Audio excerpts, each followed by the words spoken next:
지난 수개월 동안 거의 매일 그 소리를 견디었습니다. 더는 견딜 수가 없습니다. 저도 살고 싶어 이럽니다. 오죽하면 이웃 여자에게 살고 싶어 이런다고 제발 더는 이 괴로움 속에 살지 않게 해달라고 하소연을 다했을까. 나는 속으로 비명을 삼켰다. 나이를 먹을 만큼 먹은 남자가 어쩌자고 남의 집 앞에서 울음을 터뜨린단 말인가. 오빠도 그랬다. 의심은 의심을 낳았다. 그것은 늪과 같았다.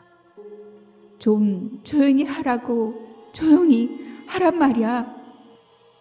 그 비명 같은 소리를 들을 때마다 조용히 할 것도 조용히 시킬 것도 없어서 미칠 지경이었다.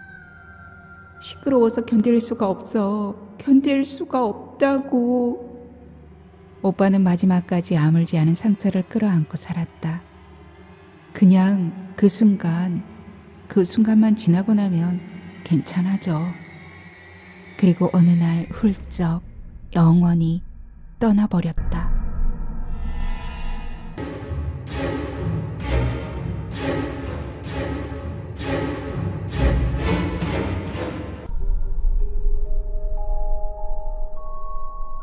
안녕하세요.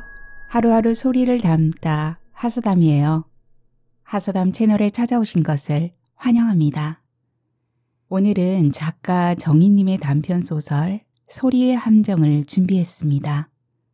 이 소설은 호밀밭 소설선 소설의 바다 6권 누군가 아픈 밤 안에 있는 단편 소설입니다. 오늘의 작품은 쉽게 사라질 수 없는 통증들에게 우리가 할 수 있는 일은 무엇일까를 생각하게 해주는데요. 누군가는 아프고 그 아픈 사람들이 앓고 있는 낮은 목소리들에 귀를 열어볼까 합니다. 자, 그러면 바로 이야기 속으로 들어가 보겠습니다. 하소담의 소리에 귀 기울여 주세요. 구독과 좋아요, 댓글은 하소담에게 큰 사랑으로 돌아옵니다. 끝까지 함께 해주세요.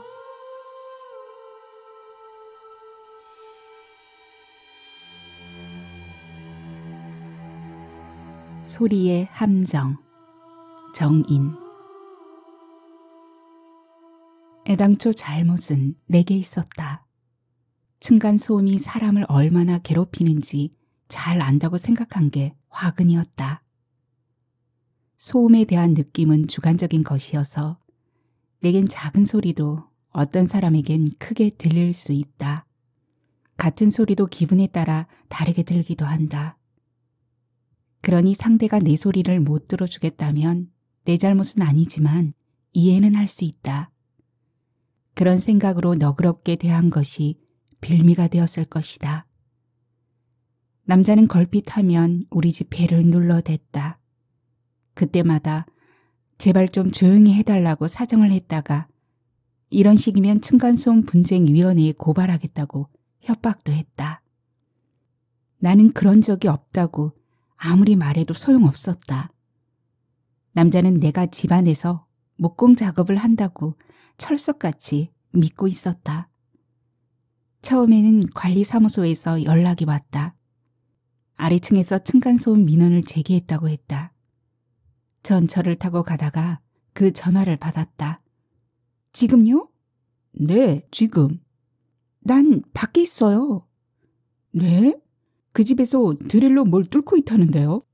아닙니다. 나는 대수롭지 않게 생각하고 전화를 끊었다. 며칠 후에는 경비실에서 연락이 왔다. 저녁 무렵이었다. 막 퇴근해서 샤워 중이었다.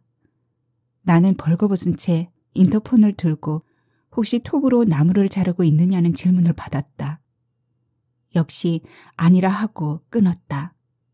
좀 언짢긴 했지만 누군가 나처럼 소리에 예민한 사람이 있나 보다 생각했다. 세상에는 언제나 소음이 넘쳐나니까.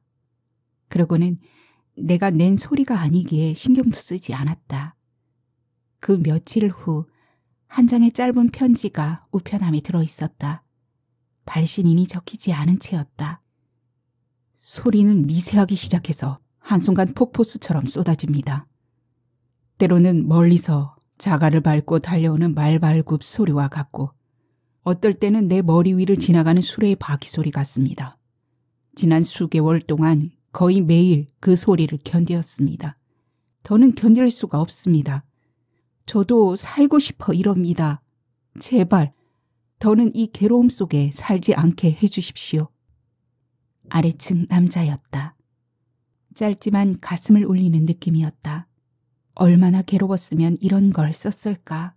나는 그 고통스러운 기분을 잘 알고 있었다. 그렇다고 그가 더는 괴로움 속에 살지 않게 할 재주는 없었다. 그가 말하는 소음은 나와는 아무 상관도 없는 것들이었다. 그러자 그동안 관리사무소나 경비실을 통해 받은 민원이 결코 가볍지 않은 것이란 생각이 비로소 들었다. 내가 하지도 않은 일로 항의를 받았다는 것은 생각보다 훨씬 불쾌한 일이었다. 여러 개의 숨구멍 중 한 개가 막힌 듯 가슴이 답답해졌다.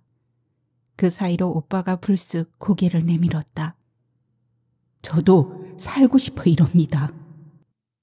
그 한 줄이 오빠의 하소연만 같았다. 나는 세차게 고개를 저었다. 그러나 오죽하면 겨우 몇 번 마주친 적이 있는 이웃에게 이런 말을 할까 싶어 남자가 안쓰러웠다. 아랫집에는 50대 부부가 살고 있었다. 엘리베이터에서 서너 번 남자를 마주친 적이 있었다. 늘 양복 차림이었고 미간에 주름이 깊었다. 마주치면 묵례는 했지만 친절한 느낌은 아니었다. 여자는 이사 케이크를 돌리다가 본 적이 있었다. 여자는 그것을 받으며 요즘도 이런 걸 돌리는 사람이 있네요? 라고 인사했다.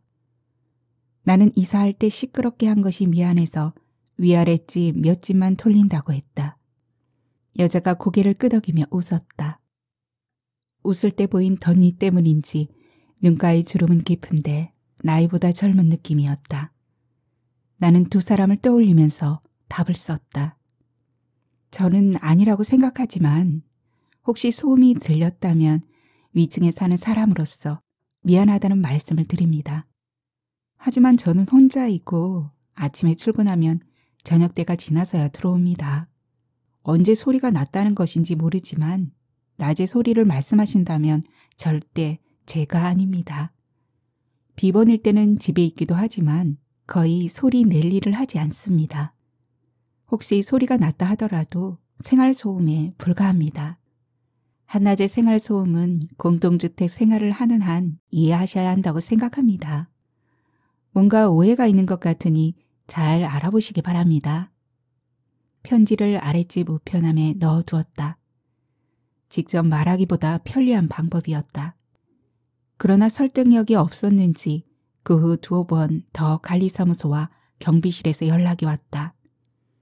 혹시 쇠막대기로 바닥을 긁고 있느냐, 드릴로 뭘 뚫느냐, 톱을 사용하느냐는 등 나와는 거리가 아주 먼 내용들이었다. 그런 소리는 의자를 옮기거나 잠깐 벽에 못을 박는 것과는 다른 차원의 것들이어서 들을 때마다 기분이 좋지 않았다. 나는 오빠 때문에 극히 작은 소음도 못 견디는 사람들이 있다는 것을 일찌감치 알고 있었다. 나도 오빠만큼은 아니지만 예민한 편이었다.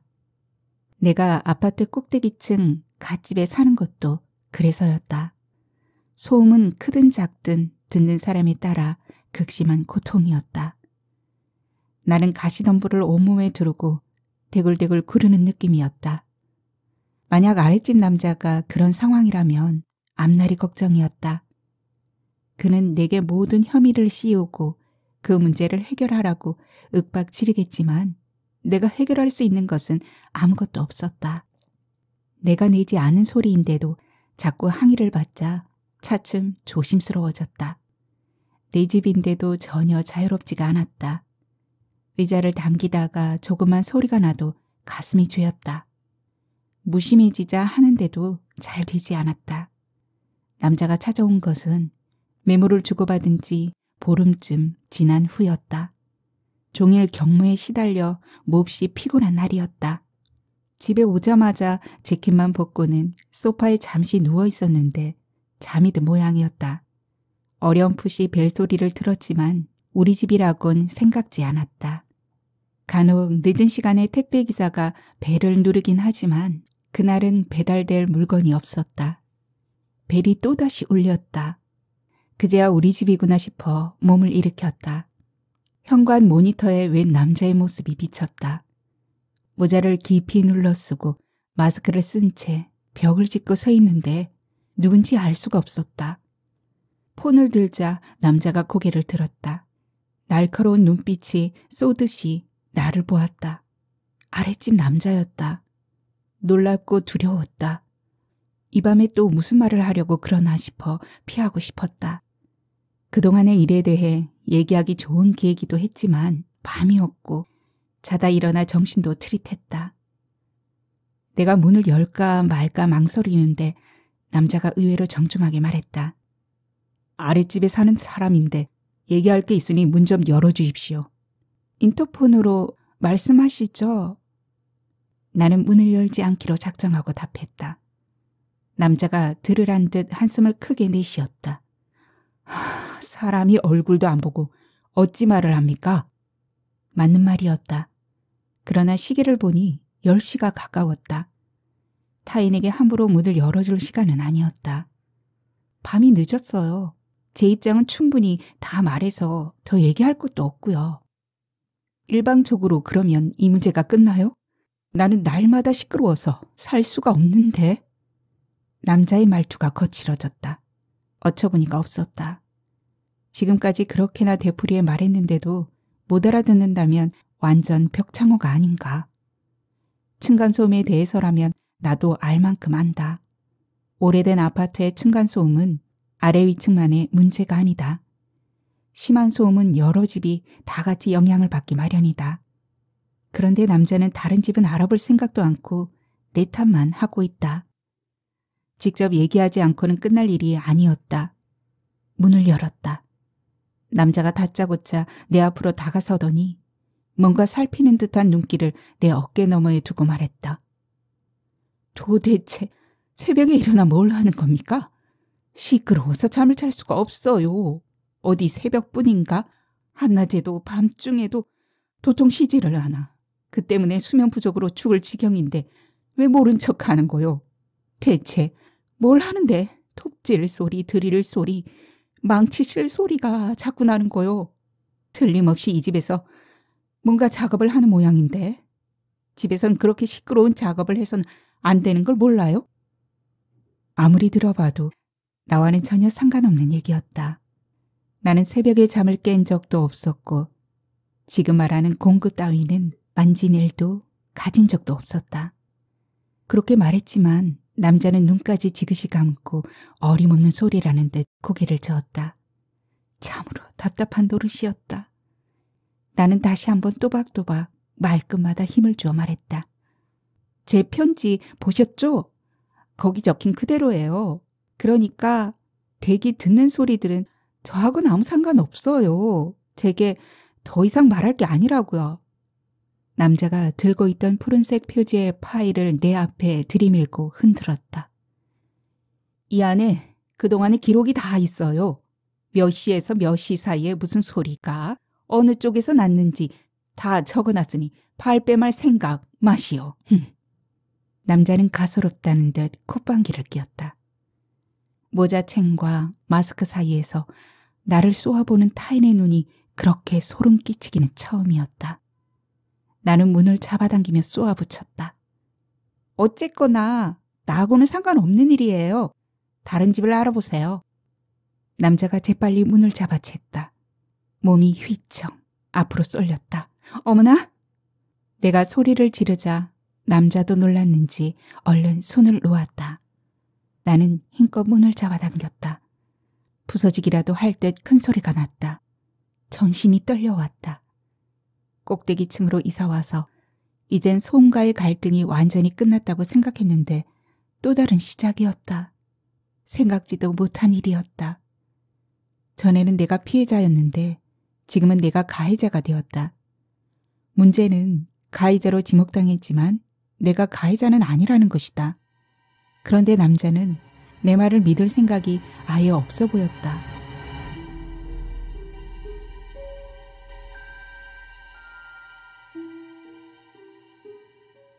오빠도 그랬다.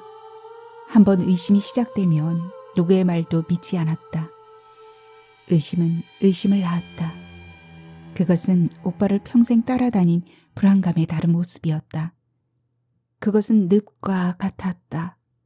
한번 빠지면 끝없이 빠져들었다. 오빠는 세상의 소리라는 소리는 모두 못 견뎌야 했다. 늘 귀를 틀어막고 살았다. 면봉에 솜을 말아 빡빡해서 안 들어갈 때까지 쑤셔 넣을 때도 있었다. 그러다 고막을 건드려 치료를 받기도 했다. 오빠는 차라리 고막이 터져 아무 소리도 안 들리기를 바랐다. 그럴 때마다 엄마는 소리가 안 들리면 얼마나 불편한지에 대해 아는 대로 주워 섬겼다. 오빠는 엄마의 말을 듣지 않았다. 어느새 귀를 꽁꽁 틀어막고 편안해진 얼굴로 엉뚱한 데를 보고 있기 일쑤였다. 오빠는 귀를 틀어막고도 걸핏하면 어디선가 소리가 난다고 투덜거렸다. 아무리 아니라고 해도 소용없었다. 어느 날은 한밤중에 일어나 온 집안을 뛰어다니며 좀 조용히 하라고 소리를 질러댔다. 사방이 고요한데 벽을 울리는 오빠의 고함은 전율스러웠다. 좀 조용히 하라고, 조용히 하란 말이야. 그 비명 같은 소리를 들을 때마다 조용히 할 것도 조용히 시킬 것도 없어서 미칠 지경이었다. 오빠, 아무것도 없어. 세상이 다 고요해. 지금 한밤중이거든. 그러니 잠 좀 자자. 그러면 오빠가 눈을 번뜩이며 말했다. 아냐, 네가 몰라서 그래. 이것들은 눈에 안 보여. 근데 난 그 소리를 들을 수가 있어. 아주 옛날부터 그랬어. 그동안 말은 안 했지만 늘 그랬어. 이젠 이것들까지 나를 우습게 여기고 대놓고 씨부렁대고 있어. 시끄러워서 견딜 수가 없어. 견딜 수가 없다고. 오빠는 고개를 이리저리 돌리고 눈을 희번덕거리며 말했다. 그럴 때 나는 오빠의 구부정한 등줄기를 가만 쓸어주며 잘 들어봐. 지금도 소리가 나는 것 같아? 라고 물으면 오빠는 갑자기 맥이 빠진 음성으로 꿍얼거렸다. 지금은 안 그래. 네가 있으니까. 이것들은 아무도 없을 때 나한테만 그래.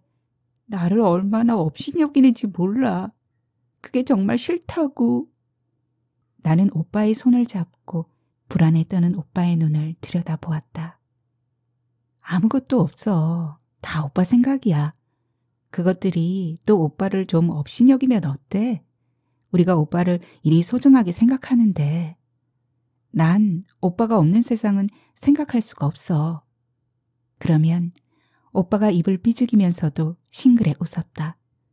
어떨 땐 부쩍 의심스러운 눈길로 아닐걸? 아니잖아. 라고 다잡기도 했다. 나를 바라보는 오빠의 눈빛은 퍽 혼란스러웠다. 나는 오빠를 꼭 껴안으며 아니라고, 절대 아니라고 맹세하듯 말했다. 그제야 오빠도 비로소 안도의 표정을 짓곤 했다. 오빠의 불안감은 한동안 우리를 힘들게 했다. 나는 그것이 아버지의 부재와 어른스럽지 못했던 엄마 때문이라고 생각했다. 아버지는 어느 날 갑자기 사라져버렸다. 엄마는 아버지를 대하듯 오빠를 대했다.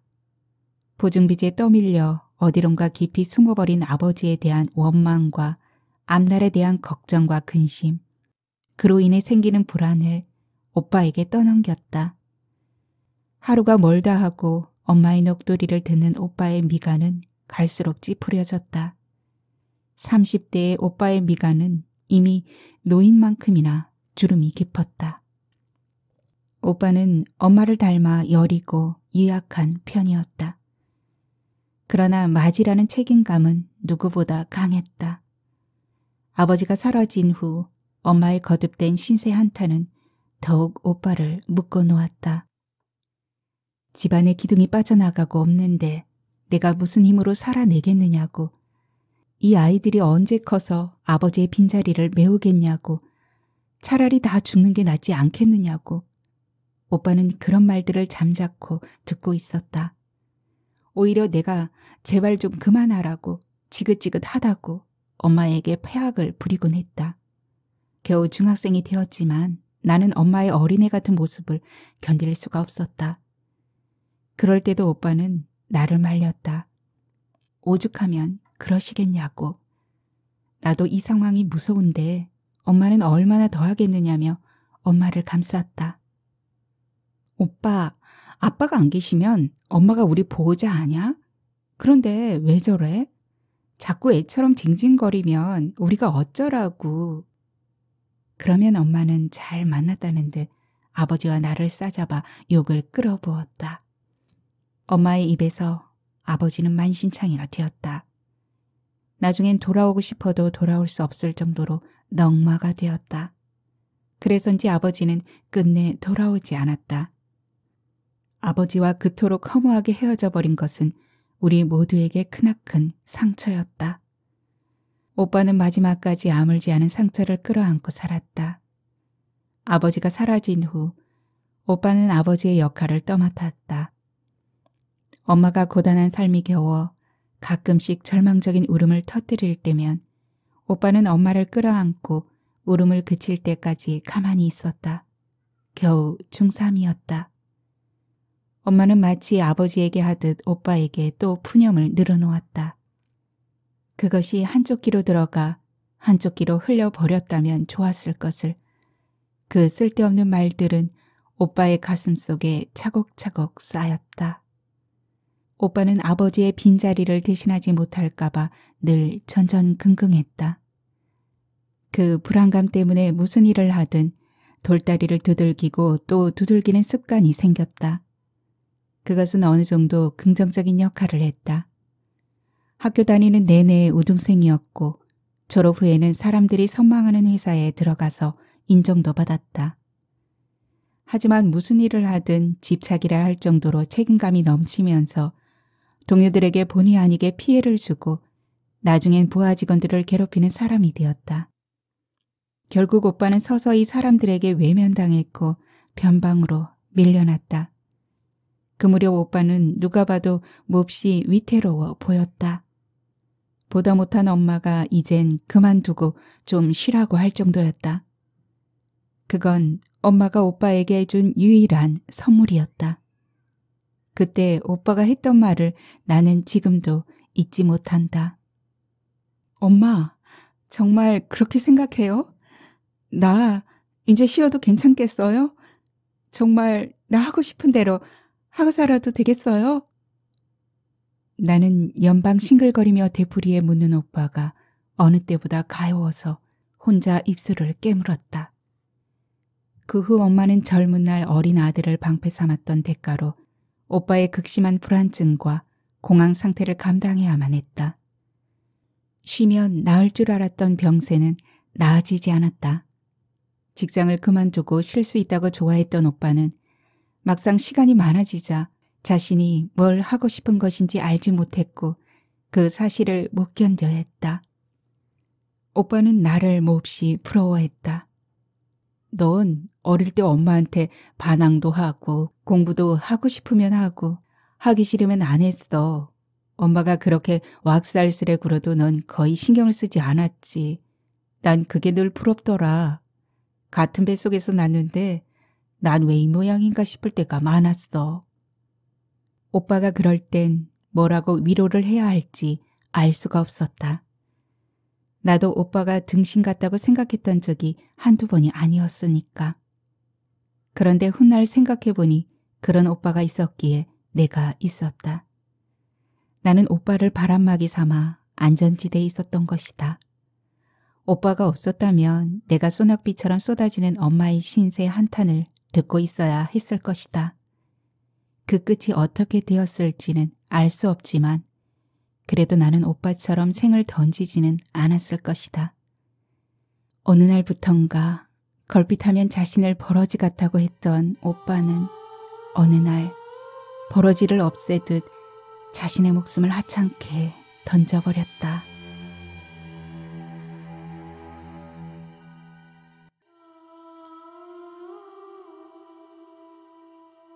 내게 억지로 밀려난 남자는 화를 가누지 못한 듯 문을 한번 탕 두들기고는 계단을 내려갔다.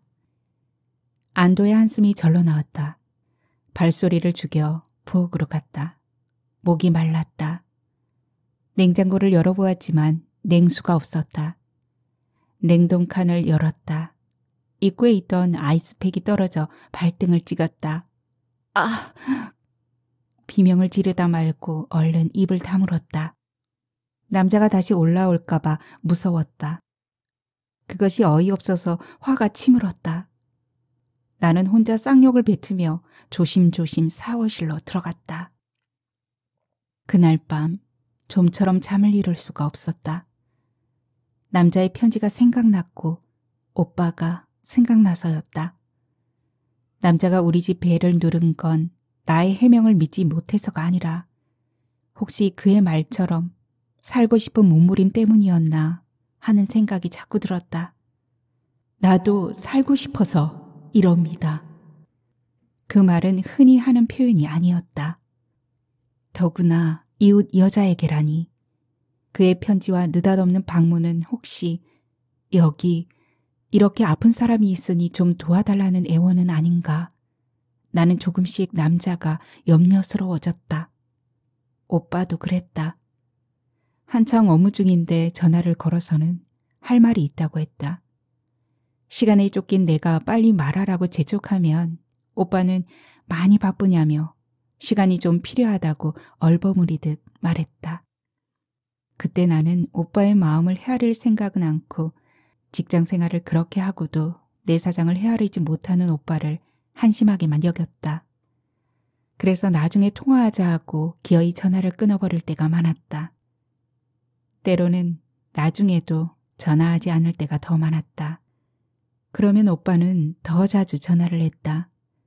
그렇다고 왜 그때 전화를 안 해줬냐고 탓하지는 않았다. 내가 먼저 미안하다고 하면 괜찮다고 했다. 그냥 그 순간 말할 사람이 필요했을 뿐이야. 그럴 땐 내가 도간에 든 것 같거든. 그 순간만 지나고 나면 괜찮아져. 오빠는 그 말을 아무렇지도 않게 했다. 나는 그런 오빠가 염려스럽기는 했지만 갈수록 진력이 나는 것도 어쩔 수가 없었다. 직장에 다니면서 자기 일을 열심히 하는 오빠가 차라리 나았다. 오빠는 나중엔 어디선가 소리가 끊임없이 난다고 시끄러워서 못 살겠는데 어디서 소리가 나는지 알 수 없다며 전화를 해댔다. 경민아, 나 이 소리 정말 못 견디겠어. 죽을 것 같아. 나는 오빠의 하소연을 얼마쯤 듣다가 회사에 있어 도울 수가 없으니 관리사무소에 전화해보라고 했다. 오빠는 대답도 제대로 않고 전화를 끊어버렸다. 그때는 오빠가 참고 또 참다가 극한에 이르러 어쩔 수 없이 전화했다는 것을 알지 못했다. 그 후 오빠는 나의 충고를 받아들여 소리가 들려올 때마다 관리사무소에 전화했다. 얼마 안 가 오빠는 관리사무소에서 미친놈 취급을 받았다. 어느 날 오빠는 관리사무소에 가서 한바탕 소란을 피운 후 내게 전화를 했다. 난 단지 어디선가 들려오는 소리가 시끄러워서 못 살겠으니 도와달라고 말을 했을 뿐인데 번번이 날 미친놈 취급하잖아. 그래서 오늘은 가서 확 뒤엎어버렸어. 오랜만에 기분이 좋은 목소리였다. 오빠, 그러면 정말 미친놈 되겠다.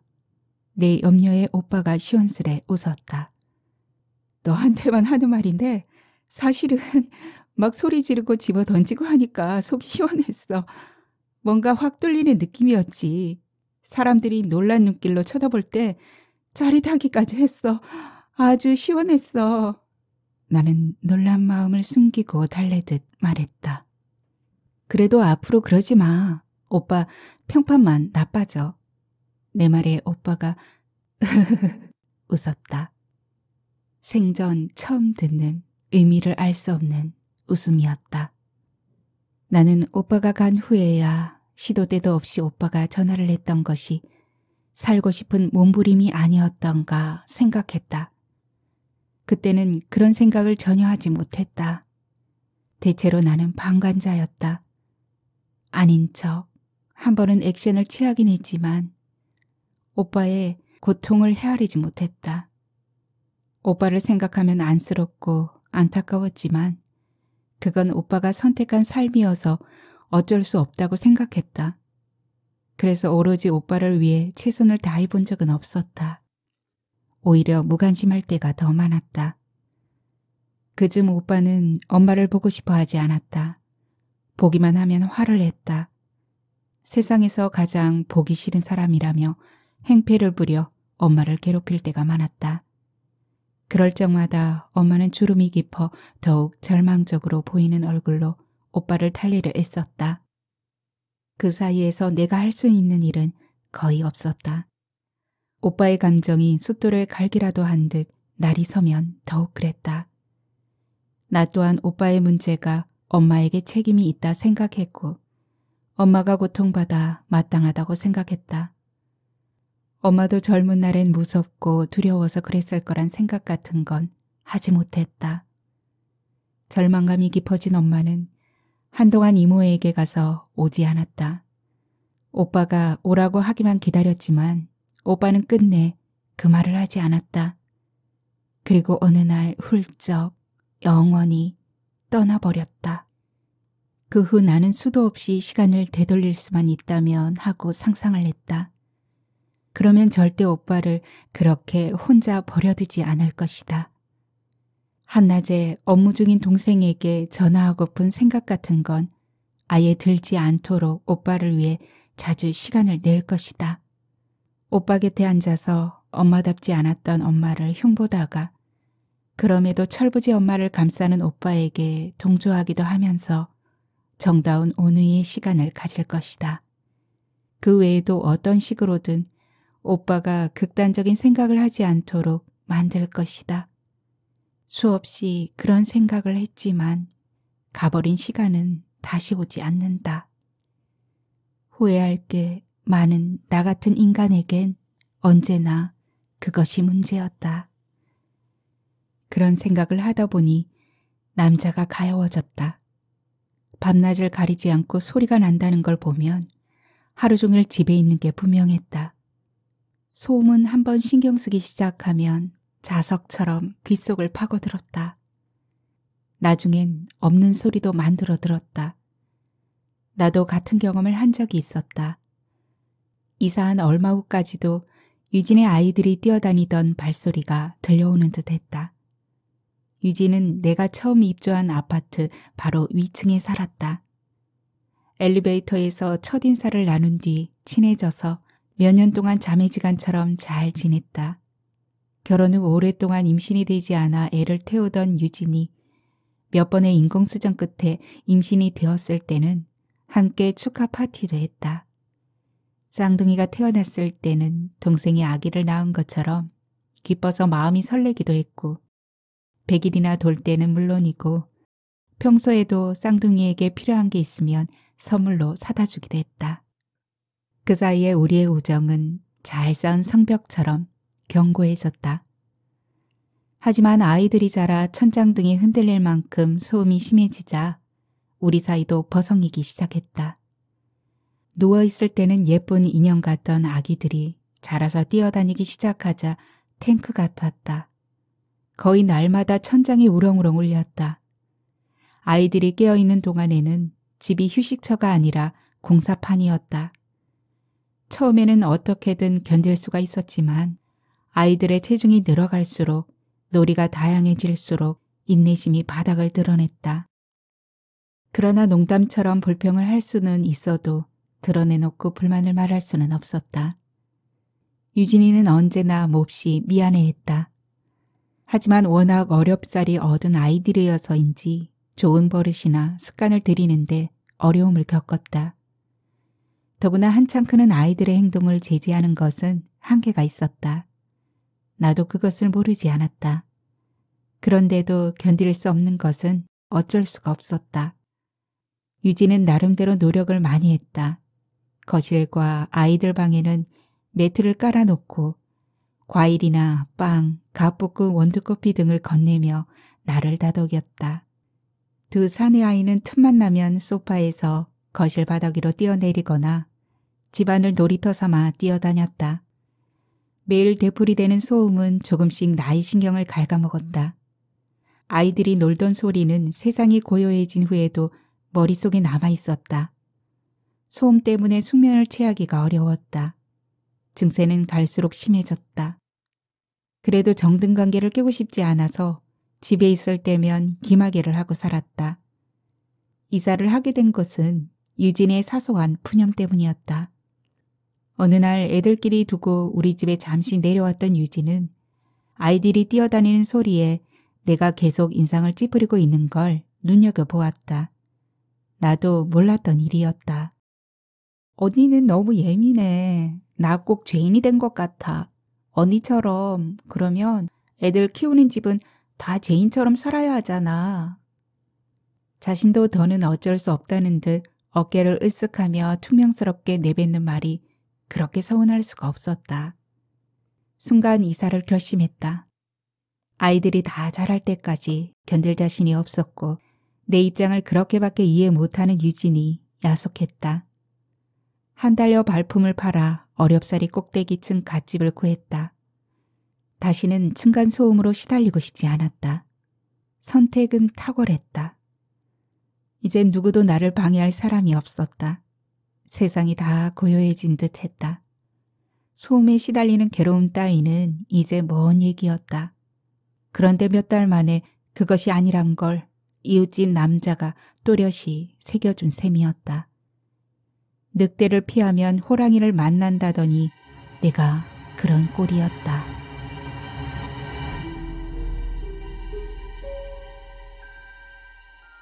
남자는 며칠 후 한낮에 또 찾아왔다. 밀린 집안일을 마쳤을 때였다. 남자는 다른 때와 달리 벨을 한 번만 눌렀다. 모른 척했다. 한참 있다가 또 벨이 울렸다. 이번에도 한 번이었다. 잠자코 있었다. 세 번째 벨이 울렸다. 이번엔 연거푸 2번이었다. 남자는 내가 집에 있다는 걸 아는 것 같았다. 발소리를 죽이고 다녔지만 들은 게 분명했다. 피한다고 될 일이 아니었다. 인터폰을 들었다. 남자가 모자 아래 두 눈을 치뜬 채 모니터에 얼굴을 바싹 들이밀었다. 또 왜 그러세요? 나는 용건부터 물었다. 문을 좀 열어봐요. 그냥 말씀하세요. 이번엔 부드럽지만 단호하게 말했다. 남자의 날성 감정에 기름을 부어서도 안 되지만 더는 만만해 보여서도 안 될 일이었다. 여차하면 신고할 수 있다는 걸 보여줘야만 했다. 남자가 노려보았다. 마스크와 모자챙 사이에 박힌 눈빛이 깨진 유리조각 같았다. 등줄기가 서늘해졌다. 내 부탁하는데 내가 이러는 게 싫으면 제발 좀 조용히 해줘요. 오죽하면 내가 이러겠소. 해도 너무하니까 이러는 거 아닙니까? 남자는 마치 이를 웅둥그려 문듯 말했다. 불쾌했지만 참았다. 그도 오빠처럼 한꺼번에 감정을 폭발시킬지도 몰랐다. 비록 약간의 연민을 가지고 있다 하더라도 조심할 건 조심해야 했다. 지금으로선 그에게 나는 뻔뻔스러운 적군이었다. 지금은 한낮이고 조금 전에 빨래랑 청소 좀 했어요. 그걸 갖고 뭐라 그러시려면 가세요. 공동주택에 사시면 한낮의 생활소음은 견딜 수밖에 없는 거니까요. 나는 좀 더 부러지는 느낌으로 말했다. 남자가 코웃음을 쳤다. 나 그렇게 기본이 안 된 사람이 아니오. 조금 전까지도 톱으로 작업하는 소리가 얼마나 요란했는데 시침을 때도 분수가 있지. 남자가 벼랑간 소리를 질렀다. 분노 때문인지 목소리까지 떨었다. 위험한 이웃이었다. 지금 남자에게 필요한 것이 아무리 따뜻한 관심과 부드럽고 친밀한 대화라 하더라도 나로선 할 게 없었다. 도저히 견딜 수가 없을 뿐이었다. 그동안 관리사무소에 몇 번이나 문제 해결을 부탁했지만 하소연이나 겨우 들어줄까 적극적으로 나서지는 않았다. 주민 사이의 일은 중립을 지켜야 한다면서도 위층에서 뭐가 소리가 나니 그러지 않겠느냐는 입장이었다. 내 말이 진실이란 것을 몰라주는 상황이 그렇게 억울할 줄은 미처 몰랐다. 나는 남자만큼이나 부들부들 떨면서 목청껏 소리를 질러버렸다. 참 답답하시네. 지금까지 그렇게 말했는데도 못 알아들으세요? 전 그런 적 없다고 했잖아요. 그러면 다른 집을 찾아보든가 병원을 가보셔야지. 왜 자꾸 날 못 살게 구냐고요. 언제든 들어와서 작업 연구가 있는지 확인하라잖아요. 그런 건 않으면서 내가 하지도 않은 일을 자꾸 이러면 어떡하냐고요. 남자가 끝말을 잡아챘다. 어떡하냐니? 안 하면 되지. 들어와서 확인을 하라고? 나를 바보로 아나? 내가 그 함정에 빠질 것 같아? 함정이라니? 나는 인터폰을 거칠게 내려놓으며 중얼거렸다. 무슨 뜻인지 알 수가 없었다. 남자가 문 밖에서 외쳤다. 내가 이 집에 발을 들여놓는 순간 주거 침입으로 경찰을 부르겠다는 속셈이겠지. 난 그 속셈을 다 알아. 나도 알 건 다 아니까 무시하지 말라고. 집구석에 종일 웅크리고 있다고 바보로 생각하지 말라고. 나 이래봬도 한때는 잘 나가던 사람이야. 무시당할 만큼 인생을 살지 않았어. 날 무시하지 말란 말이야. 무시하지 말라고. 어느 집 문인가가 거칠게 열렸다가 과당 부서지는 소리를 내며 닫혔다. 제발 그만하라는 시위일 것이다. 집집마다 소리를 죽인 채 우리의 언쟁을 듣고 있는지도 몰랐다. 얼굴이 화끈했다. 앞집이 비어있는 것이 그나마 다행이었다. 나는 벽에 기대어 섰다. 갑자기 어딘가를 세게 두들겨 맞은 기분이었다. 남자의 고함이 비명 같아서 아직도 가슴이 두근거렸다. 남자는 떠나는 기색이 없었다. 나는 조심스럽게 밖을 내다보았다. 그는 아무도 없는 복도에서 홀로 자기가 왜 그 자리에 있는지 모르는 것 같은 얼굴로 우두커니 서 있었다. 조금 전에 소리를 질러대던 사람이라 할 수 없게 무표정했다. 오빠도 한 번씩 그렇게 무표정한 얼굴로 거실 한복판에 우두커니 서 있었다. 어디로 가야 할지 길을 잃은 사람처럼. 나도 갑자기 길을 잃은 느낌이었다. 이윽고 남자의 발소리가 멀어졌다.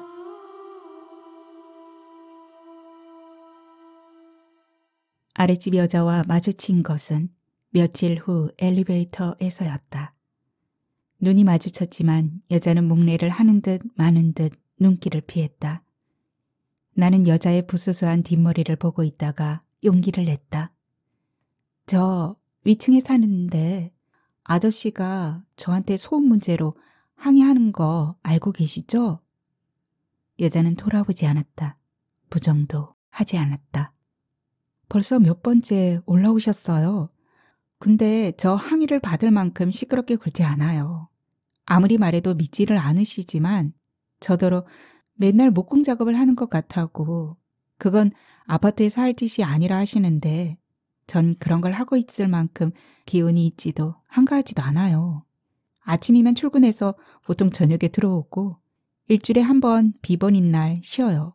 근데 지금은 쉴 수가 없어요. 한 번씩 엉뚱한 항의를 받고 나면 진이 빠지거든요.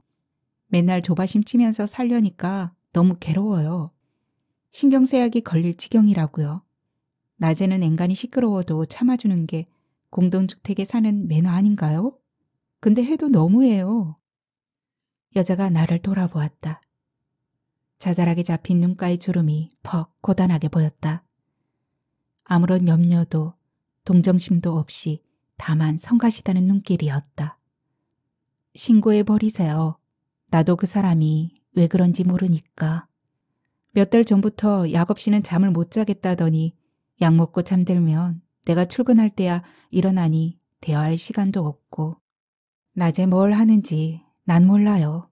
원래 좀 예민한 편이라서 뭔 소리가 들린다니 그런가 보다 했는데 너무 심하다 싶으면 신고하세요. 고민할 게 뭐 있어요? 나를 위한 말인지 비아냥인지 알 수 없었다. 조급증이 일었다. 엘리베이터가 1층에 가까워지고 있었다. 나는 서둘러 말을 덧붙였다. 병원 치료를 받으시는 게 좋아요. 아니면 조용한 데로 이사를 가시든가. 증세가 심한 편이에요. 제가 그런 사람 좀 알거든요. 관심을 갖고 잘 지켜보셔야 해요. 그렇지 않으면 여자가 눈썹을 바짝 치트고 쏘아보았다. 짙은 눈썹이 꿈틀거렸다. 그래도 마지막 말을 해주고 싶었다. 웬 오지랖인가 싶었다. 그런데 여자가 먼저 쏘아붙였다. 듣자 하니까 남의 집안일에 웬 간섭이야.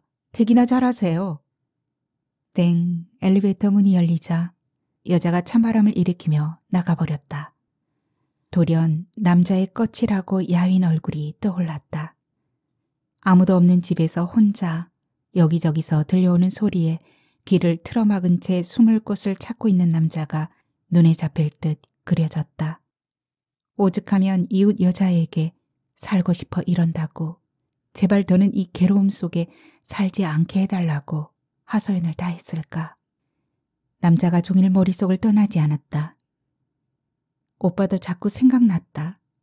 필요하기 그지없는 하루였다.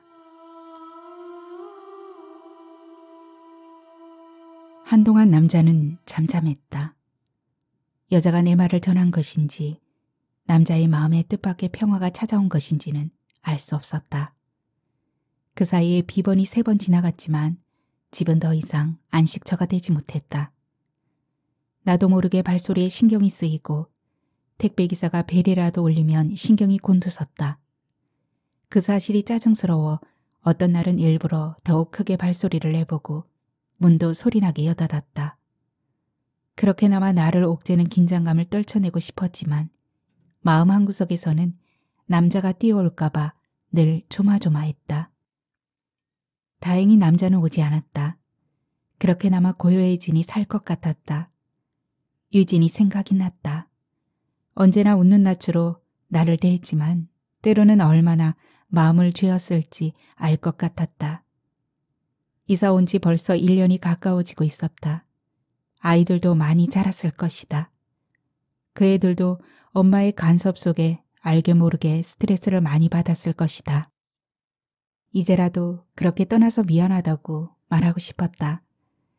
하지만 생각뿐 시간이 속절없이 흘러갔다. 남자가 배를 누른 것은 어마어마한 태풍이 당도한다고 매스컴에서 연방 호들갑을 떨기 시작한 날이었다. 얼마나 큰 태풍이 오려는지 저녁을 먹고 난 뒤부터 바람소리가 심상찮았다. 일찌감치 창문에 테이프를 빈틈없이 붙여놓고 밖을 내다보니 나무들이 바람에 마구 휘청거리고 있었다. 무서운 밤이 될 것 같았다. 어차피 불안한 밤, 맥주를 마시며 미니 시리즈나 몰아볼 생각으로 소파에 자리를 잡았다. 벨이 울린 것은 첫 회가 끝날 무렵이었다. 모니터에 남자의 얼굴이 비친 순간 피가 싸늘하게 식는 느낌이었다. 나는 숨을 죽인 채 잠자코 있었다. 벨이 연이어 울렸다. 문을 열까 말까 갈등이 생겼다. 열어주면 한참 동안 실랑이가 이어질 것이고 문을 열어주지 않으면 남자는 문이 열릴 때까지 벨을 눌러댈 것이다. 둘 다 피하고 싶었지만 그럴 수가 없었다. 남자는 더욱 집요하게 벨을 눌러댔다. 할 수 없이 문을 열었다. 전과 달리 남자가 두어 걸음 물러섰다. 전보다 수척해진 모습이었다. 남자는 말없이 불안한 눈동자를 굴리며 내 어깨 너머 안쪽을 들여다보았다. 그 눈길이 어째 따뜻한 곳을 찾는 고양이의 눈길 같았다. 나는 개구진 표정으로 남자를 막아섰다. 모자를 벗어버린 남자의 머리가 새치와 뒤섞여 은발의 노인처럼 보였다. 손에는 여전히 푸른색 표지의 파일이 들러 있었다. 가슴이 두근거렸다. 남자는 그것을 또 내 앞에 흔들어 보이며 여기 증거가 있다고 소리칠 것이다. 그러면 이제 우리의 문제는 법정으로 가든가 내가 이 집을 떠나든가 둘 중 하나일 수밖에 없었다. 두 가지 다 마뜩잖았지만 때로는 양자택일밖에 방법이 없을 수도 있었다. 나는 그동안 남자에게 가졌던 아주 미약한 연민을 걷어내버리고 먼저 말문을 열었다. 또 무슨 소리가 들렸어요? 저 가만히 꼼짝도 않고 앉아서 TV만 보고 있었어요. 그걸 갖고 또 뭐라 하시게요? 목소리가 낮았던지 바람소리가 내 말을 반쯤 삼켜버렸다. 남자는 미간을 좁힌 채 서 있기만 할 뿐 대꾸가 없었다. 긴장감이 저릿하게 전신으로 퍼져나갔다. 바람은 무서울 정도로 사납게 창을 흔들어댔다. 저기... 다시 말을 꺼내려는 순간 남자가 느닷없이 울음을 터뜨렸다. 한꺼번에 본물이 터지는 것 같은 소리였다. 남자는 입을 가리고 울음소리를 가누려 했지만 소리가 점점 더 커졌다. 아! 나는 속으로 비명을 삼켰다. 나이를 먹을 만큼 먹은 남자가 어쩌자고 남의 집 앞에서 울음을 터뜨린단 말인가. 나더러 어쩌라고. 그때나 지금이나 나는 위로하는 방법을 알지 못했다. 더구나 이웃집 남자라니 당황스럽기 그지없었다. 바람이 창을 두들기는 소리가 점점 거세졌다. 바람 소리가 남자의 울음소리를 자꾸 토막냈다. 모른 척 문을 닫아버리고 싶었다. 하지만 들썩거리는 남자의 어깨가 제발 날 모른 척 말아달라고 하소연하는 것 같았다. 나는 남자가 울음을 그칠 때까지 기다리기로 했다. 바람을 맞은 창이 연신 쿨럭거렸다. 나는 현관문 손잡이를 놓지 못한 채 남자의 들썩이는 어깨를 우두커니 지켜보았다. 바람이 점점 더 거세어졌다.